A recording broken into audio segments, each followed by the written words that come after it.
So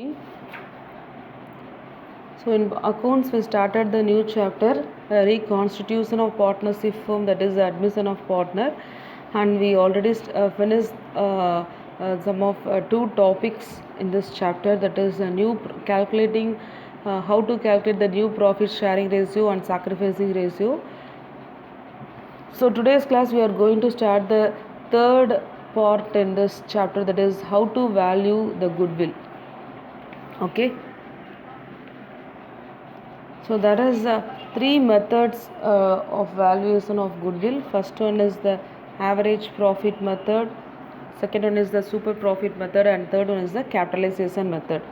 Okay, so we already finished the average profit method in the last class, and we worked out the problems and explained problems, that is illustration problems, and asked you to do the problems related to the test your understanding problem and an book bag exercise up to the 12th sum.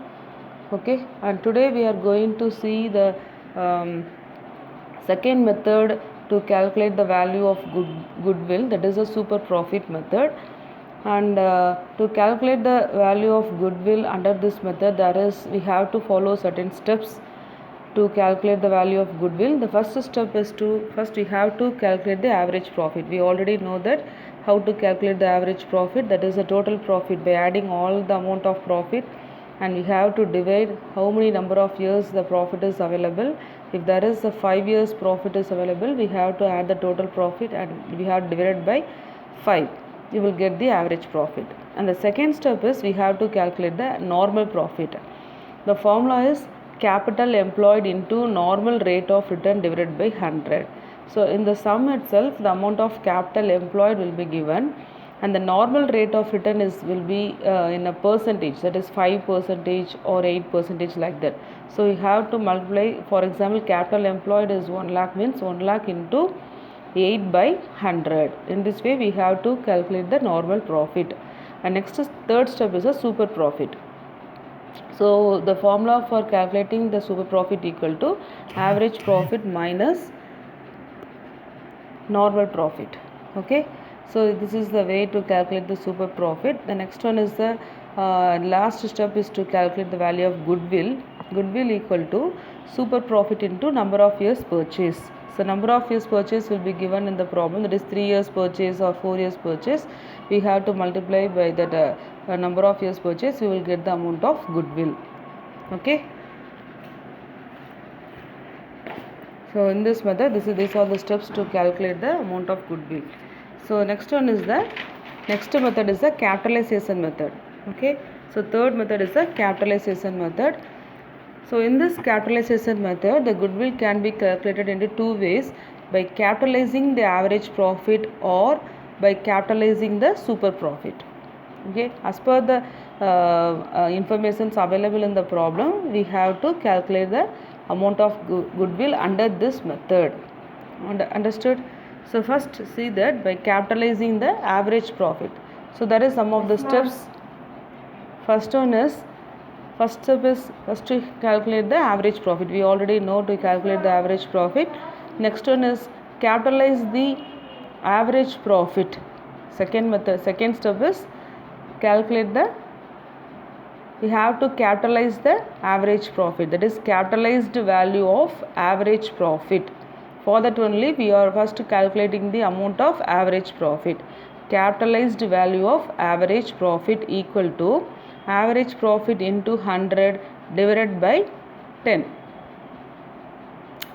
Okay, this is the way to capitalize the value of average profit, to capitalize the average profit. Okay, so if capital employed is not available in the problem, first we have to find out the capital employed.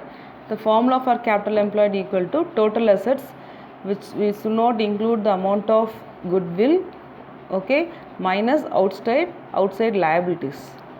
Understood? So the last one is value of goodwill. The fourth step is capitalized value of average profit. We already calculated the second step, minus net assets. Net asset is called as a capital employed, that is total assets minus outside liabilities.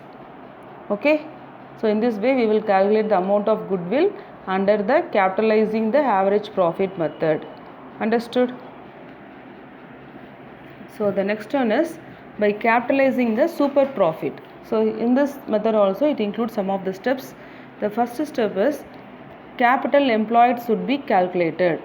So in certain sums the amount of capital employed will be given directly, so no need to calculate the capital employed. If it is not available, first we have to calculate the capital employed. So capital employed equal to, that is called as a net assets. Capital employed is also called as a net assets. So total assets minus outside liabilities is called as a capital employed. The next step is normal profit on capital employed. Normal profit on capital employed, that is capital employed amount into normal rate of return. Okay, so for example, if a capital employed is 1 lakh and normal rate of return is 8%, so capital employed amount is 1 lakh into 8 by 100.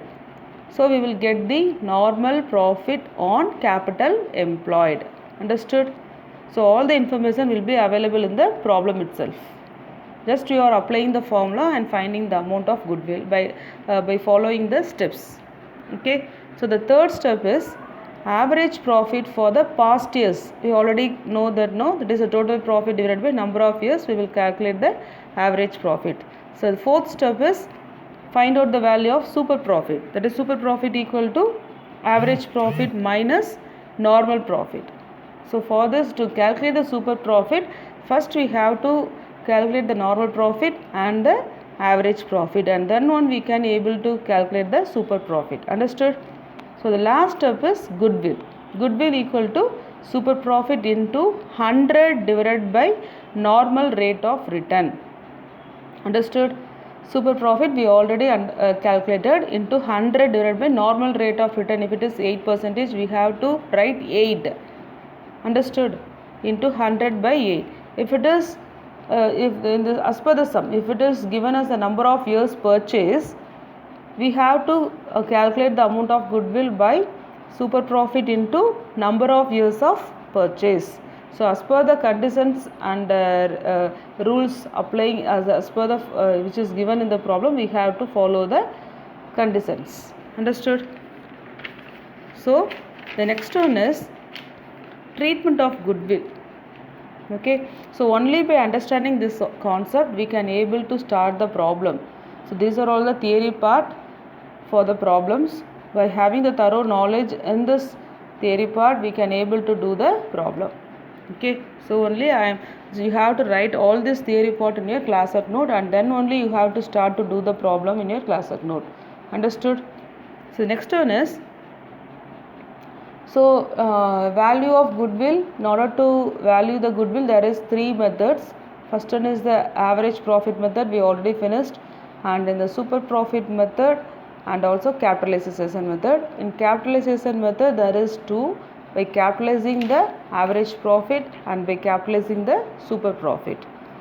Okay, so these are the theory part for valuation of goodwill. And next one is treatment of goodwill. How to treat the goodwill in the partnership firm. So goodwill can be treated in 2 ways. First one by premium method and second one is by revaluation method. So first we are going to learn about premium method. How the goodwill is treated under the premium method. Okay. So by premium method, when the goodwill is not exist in the books of accounts, when the old goodwill is not exist in the books of accounts, this procedure has to be followed. Okay. So a new partner will bring his share of goodwill by means of cash and by means of a capital also. Understood? Okay.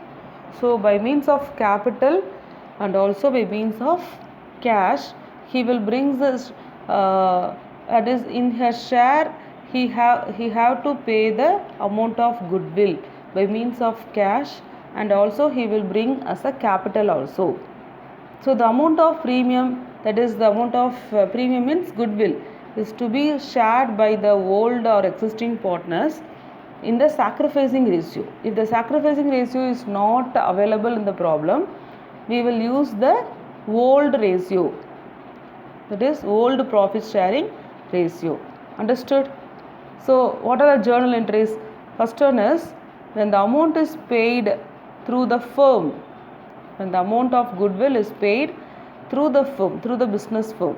The first one is amount which is brought by the new potter as a premium. Now the new potter is coming inside and he will bring the amount as a goodwill and also as a capital. So what will be the journal entry? Debit what comes in cash account debtor to by means of two ways. One is by the goodwill, another one is by means of capital. So to goodwill account, the amount of goodwill to be credited, and new partner capital account, the amount of capital which is bringing inside to be credited. Understood? And now the second entry is the goodwill amount alone should be distributed, not the capital. Understood? Keep in mind. But in the first entry we are crediting the amount of goodwill and amount of capital which is coming inside by the new partner. But the second entry is the goodwill amount alone should be distributed among the old partners in the sacrificing ratio. If sacrificing ratio is not available, we will use the old profit sharing ratio. Understood? So in the first entry the goodwill account is credited. Now we are taking the goodwill amount and we are distributing to the old partners. So the goodwill amounts account should be debited, and to existing partners, if there are three partners, we have to credit the three partners individually. For example, goodwill account debtor to A's capital account, to B's capital account, to C's capital account, and we have to distribute the amount of goodwill to the old partners in the old profit sharing ratio if sacrificing ratio is not available. Understood? So come to the next one. Alternatively, it is credited to the new partner's capital account, and if in the first part, if the goodwill is coming inside through the business firm, we will follow this procedure. Okay, and if it is not coming through the business firm, the amount of goodwill is to be credited directly to the new partner's capital account. Understood? So see that the entry will be cash account debtor to new partner's capital account, the amount of goodwill. Understood? And the new partner's capital account debtor to existing partner's capital account. Understood? Okay, so it is credited to the new partner's capital account and adjusted in the existing partners in the sacrificing ratio. If sacrificing ratio is not given, it should be distributed by the old profit sharing ratio. Understood? So this is another method. Okay, so in the first one, entry is cash account debtor to goodwill to new partner capital account, and the goodwill is to be distributed among the other old partners. In the next case, it is another method, that is the amount is directly credited to the new partner's capital account, and the new partner's capital account from the new partner's capital account is to be distributed among the other existing partners. Okay, so then see the next condition. If the partners decide the amount of premium retained in the business, so the old partners, now the new partner bring the amount to the amount of goodwill into the business now, and if the old partners decided that the amount of premium, that is the goodwill, is retained in the business itself, then no entry will be come. But if it is if they withdraw their amount, that is the premium amount, in full or in a part, so the additional entry will be passed. Understood? So whether if it is the full the amount of goodwill is withdrawn by the existing partner. Understood? So now existing partner's capital account should be debited, and credit what goes out from the business firm, cash to cash account. Understood? So as per the problem, we will put this additional entry. So this is one of the additional entry if the amount of goodwill is withdrawn by the partner, whether it is a full or in a part. This is the additional entry. Understood? So see the next one. So these are all the conditions and journal entries when the goodwill is not exist in the books of accounts. Understood? When the goodwill is not exist in the books of accounts. So see the last one, when the goodwill already exists in the books of accounts. So there is a old goodwill already. There will be, if there is a old goodwill with the old partners, what will be the journal entry? See that amount brought by the new partner as a capital and a goodwill, the entries will be the same, no changes. And the goodwill amount will be shared among the existing partners, the journal entry will be the same. But extra only one additional entry will become in this case if the old goodwill is exist in the books of accounts with the old partners. What is the additional entry? If there is any old goodwill already exists in the books of accounts, that amount should be written off. Understood? That amount should be written off. This is the additional entry if the goodwill amount is already exists in the books of accounts. Understood? So what is the journal entry? Existing partners capital account debtor to goodwill account. So the amount of goodwill is to be written off if there is old goodwill in the books of accounts. So these are all the conditions for the under the treatment of goodwill under the premium method. So we finished the theory part, how to treat the goodwill by the premium method. So in the next class we will see how to treat the goodwill in the revaluation method. So next we are going to do the problems relating to this theory part. Okay. So write all this theory part in your class note, and then you have to start to do the problems in the class note. Okay. So next we are going to start the problems. Okay. So keep this theory part with you and then listen to the problem. Then only you can able to understand the sums. Okay.